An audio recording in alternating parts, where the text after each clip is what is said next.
বন্ধুরা, আজকে তোমাদের ভীষণ সুন্দর দেখতে আর দারুণ মজার খেতে একটা চিপসের রেসিপি বানিয়ে দেখাবো। আর এই চিপসটা বানাতে মাত্র দুটো উপকরণ লাগবে। তাহলে বন্ধুরা, এই মজার চিপসটা ঝটপট তোমরা বানিয়ে নাও খুব সহজে। তার জন্য লেগেছে আমার এখানে 2 কাপ পরিমাণে ময়দা, 1 চিমটি পরিমাণে লবণ। এবার ভালোভাবে নর্মাল জল দিয়ে একটা ব্যাটার বানিয়ে নেব। আর বন্ধুরা, অল্প অল্প করে জল দিয়ে ব্যাটারটা বানিয়ে নেবে, একসঙ্গে জল ঢেলে দেবে না। আমি রোল ময়দা দিয়ে চিপসগুলো বানাচ্ছি, তোমরা রোল ময়দা আর গমের আটা মিশিয়েও বানাতে পারো, কিন্তু ময়দা দিয়ে বানালে চিপসগুলো বেশি সুন্দর হয়, তাই আমি ময়দা নিয়েছি। এবার ভালোভাবে হ্যান্ড উইক্স দিয়ে ব্যাটারটা রেডি করে নিতে হবে। আর লক্ষ্য রাখবে যেন পাতলা হয়ে না যায়, আবার খুব ঘন হয়েও না থাকে। মিডিয়াম করে ব্যাটারটাকে বানিয়ে নেবে। আর বন্ধুরা, খুবই পাতলা হয়ে গেলে কিন্তু ঠিকঠাকভাবে পরবর্তী কাজগুলো রেডি হবে না। এবার দিয়ে দিচ্ছি 1/4 চা চামচ পরিমাণে বেকিং পাউডার, যে পাউডারটা আমরা কেক বানাতে ব্যবহার করি। হাতের কাছে বেকিং পাউডার না থাকলে তোমরা আধা চামচ পরিমাণে বেকিং সোডা অ্যাড করে দেবে। এবার বন্ধুরা, ব্যাটারের ঘনত্বটা তোমাদের দেখায়, এই রকম ঘনত্বে বানিয়ে নেবে। এবার বন্ধুরা, চলে যাচ্ছি নেক্সট স্টেপে। বাটির মধ্যে কিছু পরিমাণে ব্যাটার আমি তুলে নিচ্ছি, আর এই ব্যাটারটাকে আমি 3 ভাগে ভাগ করে নেব। এই চিপসগুলো কালারফুল না করতে চাইলে তোমরা এক কালারের চিপসগুলো বানাতে পারো। আর বন্ধুরা, দেখতে ভালো লাগবে যেহেতু ভিডিও করছি, তাই আমি একটু কালার অ্যাড করেছি। এবার দুটো বাটিতে আমি 2 বাটি পরিমাণে ব্যাটার তুলে নিয়েছি।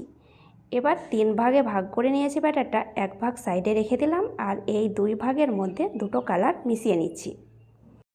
একটু কালার করে চিপসগুলো বানালে বাচ্চারা ভীষণই পছন্দ করে। বন্ধুরা, বাজার থেকে কেমিক্যালযুক্ত চিপস তারা কিনে খায়, সেই সব চিপস তোমরা কিনে না দিয়ে বাড়িতে এই রকম কালারফুল চিপসগুলো বানিয়ে দেবে, দেখবে বাচ্চারা ভীষণই খুশি হবে। আর বন্ধুরা, চিপসগুলো খেতে হয় ভীষণ মজার, দারুণ মজার চিপসগুলো কেউ মিস করবে না, একদিন হলেও বাড়িতে বানিয়ে খাবে। দুটো বাটিতে 2 কালারের আমি বানিয়ে নিয়েছি, সামান্য পরিমাণে কালার দিয়েছি। এটাকে এবার পাশে রেখে দিচ্ছি। এরপরে আমি একটা থালা নিয়েছি, এই থালার মধ্যে দিয়ে দিচ্ছি 1 চামচ পরিমাণে সাদা তেল। অবশ্যই 1 চামচ পরিমাণে সাদা তেল ব্রাশ করে নেবে থালার মধ্যে, যে থালাটাতে তোমরা ব্রেক করতে চাও। এবার বন্ধুরা, তেলটাকে ভালোভাবে ব্রাশ করে নেওয়ার পরে ব্যাটারটা আমি থালার মধ্যে ঢেলে দিচ্ছি, আর সম্পূর্ণ ব্যাটারটা দিয়ে দিচ্ছি।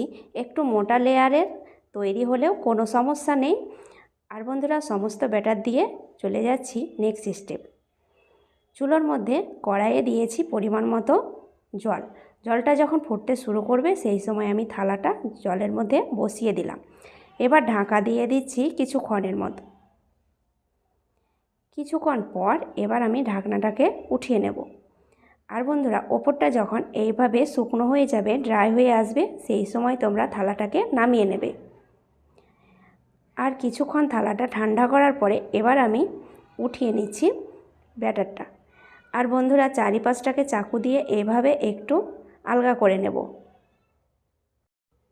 এইভাবে একটু আলগা করে নিলে খুব সহজে ব্যাটারটা উঠে আসবে। এবার বন্ধুরা, খুব সহজে তোমরা উঠিয়ে নিতে পারবে, থালার মধ্যে একটুও লেগে থাকবে না।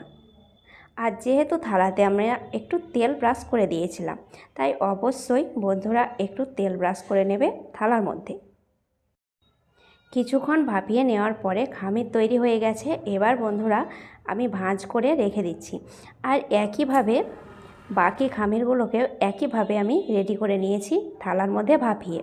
আর দেখতেই পাচ্ছ খুব সহজে থালা থেকে উঠে আসছে। একে একে 3 কালারেরই খামিরটা রেডি করে নিয়েছি। আর বন্ধুরা, এই খামিরগুলোকে এবার চলো পরের স্টেপে নিয়ে যাই। সরাসরি বেলুন চাকির মধ্যে চলে এলাম। আর প্রথমে আমি সাদা কালারের ডোটাকে একটু ভালোভাবে হাত দিয়ে ময়াম করে নেব। ভালোভাবে মথে নিলে চিপসগুলো খুব সফট হবে, ফুলকো হবে। আর বন্ধুরা, থালা থেকে উঠিয়ে সঙ্গে সঙ্গে আমি খামিরটাকে মথে নিচ্ছি। আর যত তাড়াতাড়ি মথানো যাবে ততই নরম হয়ে থাকবে ডোটা। এবার 3 কালারের খামিরটাকে প্রথমে আমি মথে নিয়ে ভিজানো কাপড় দিয়ে ঢাকা দিয়ে রাখছি। আর একটা খামির নিয়ে নিলাম। কালারফুল খামিরটাকে নিয়ে প্রথমে গোল করে নিলাম, তারপরে সামান্য পরিমাণে ময়দা ছড়িয়ে এবার বেলে নেব। আর বন্ধুরা, সামান্য পরিমাণে ময়দা ছড়িয়ে বেলে নিলে লেগে যাবে না, আর একদম পাতলা করে বেলে নিতে পারবে। এই চিপসগুলো যত বেশি পাতলা হবে ততই ফুলকো হবে। তাহলে বন্ধুরা, আমি একটা বড় সাইজের রুটি বেলে নিয়েছি। দেখতেই পাচ্ছ কতটা পাতলা করে বেলে নিতে হবে। এবার ডিজাইনটা বানিয়ে নেব। ডিজাইন বানানোর জন্য আমি একটা নতুন চিরুনি নিয়েছি, আর এই চিরুনি দিয়ে ডিজাইনটা করে নিচ্ছি। এইভাবে হাত দিয়ে চেপে চেপে ডিজাইনটা তোমরা খুব সহজে উঠিয়ে নিতে পারবে। আর বন্ধুরা, দেখতেই পাচ্ছ কত সুন্দর একটা ডিজাইন ফুটে উঠেছে। এইভাবে ডিজাইনটা তোমরা বানিয়ে নিতে পারো। ডিজাইন রেডি হয়ে গেছে। এবার আমি একটা কুকি কাটার নিয়েছি। কুকি কাটারের বিভিন্ন ডিজাইন থাকে, তার মধ্যে আমি একটা বেছে নিয়েছি তারা। আর এই ডিজাইনটাই আমাকে সবথেকে ভালো লেগেছে। তোমরা গোল বা চারকোনা শেপেরও বানিয়ে নিতে পারো চিপসগুলো। এবার বন্ধুরা, চারি সাইডের ময়দাটাকে উঠিয়ে নিচ্ছি। এইভাবে উঠিয়ে নিয়ে পরবর্তীতে আবারও আমি এগুলো বেলে চিপস বানিয়ে নেব।